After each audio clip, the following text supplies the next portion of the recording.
Everyone, welcome back to my channel Simple Software Tips, where I show you all the tips to help you do the computer stuff faster, I guess.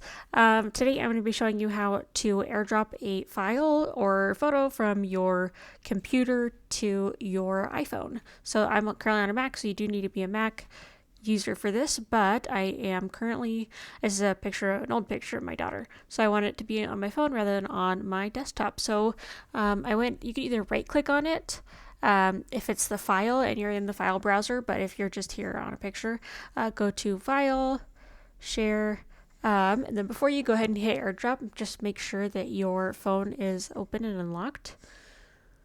Right, and then you should be able to see it. And all right, confirmed. You can't see it, but I do have this now on my photos on my phone. So I hope you found this helpful. If you did, be sure to give it a like, subscribe. If you want more helpful tutorials like this, you can check out the blog at simplesoftwaretips.com. Yeah, and I'll catch you guys in the next one.